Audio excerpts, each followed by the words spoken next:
Francis Ngannou gets knocked out. You got knocked the fuck out, man! By Anthony Joshua. Insane turn of events. I mean, I heard a lot of people predict AJ to KO Ngannou. I wasn't too sure. I mean, I didn't really think Francis was going to win. At first I did, but then I did some thinking and I'm like, nah, this is the second boxing fight, but Anthony Joshua is actually, unlike Fury, going to take Francis seriously, and he's actually going to train hard, and this time Ngannou's going to have a more difficult matchup on his hands. Not because I think AJ is better than Fury. Well, maybe he is. I don't really know that much about boxing.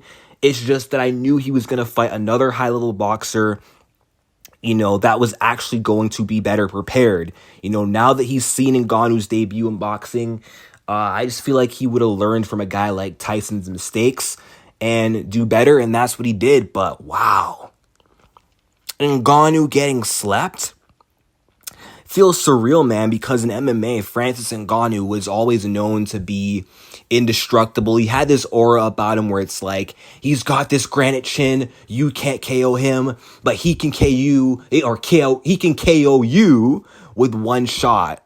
But you hit him, he just walks through it. And then he hits you, you die.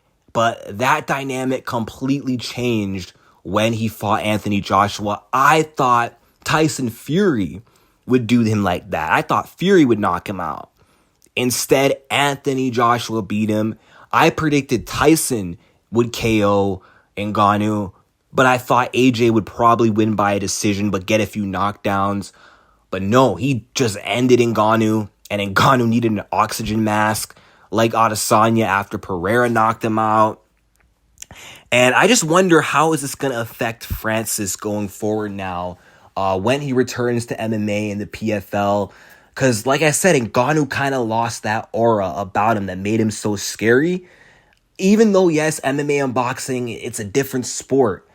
Like, he's not going to come back to the world of MMA with the same level of confidence that he did, before he started his boxing career. Like, getting knocked out in your late 30s, that's going to take a toll on you physically. And mentally, we're going to see how Ngannou comes back from this.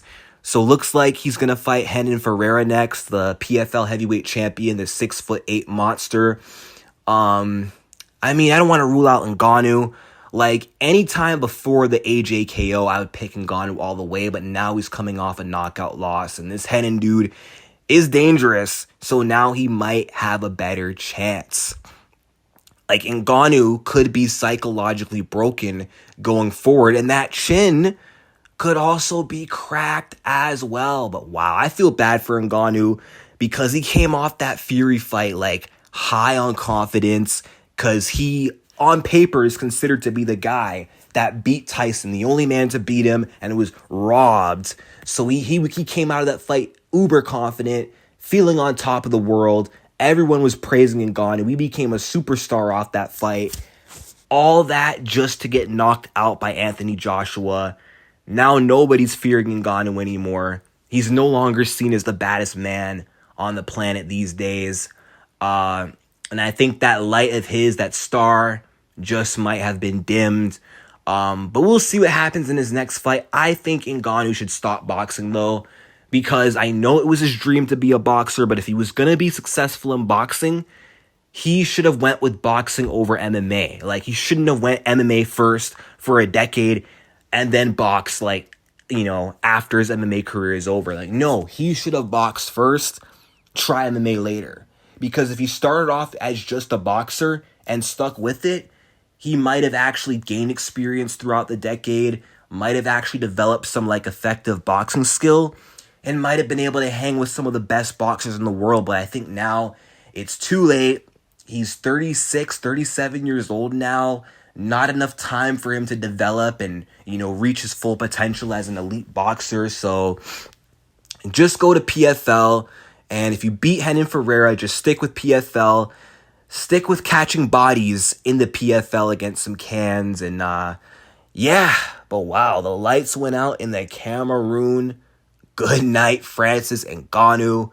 Ngannou definitely got fed he definitely got fed a slice of humble pie. Like, Ngannou was truly humbled by this fight, by this loss, by getting knocked out, by tasting the Shadow Realm, because he's used to guys going to the Shadow Realm because of him. He's used to sending guys to the Shadow Realm. Now he had someone else doing that to him. He got a bit of a taste of his own medicine. And I think after this fight, I don't think we're going to see the same cocky Francis Ngannou riding high off the confidence of beating Tyson Fury. But those are my thoughts. Let me know what you guys think in the comments, and peace out.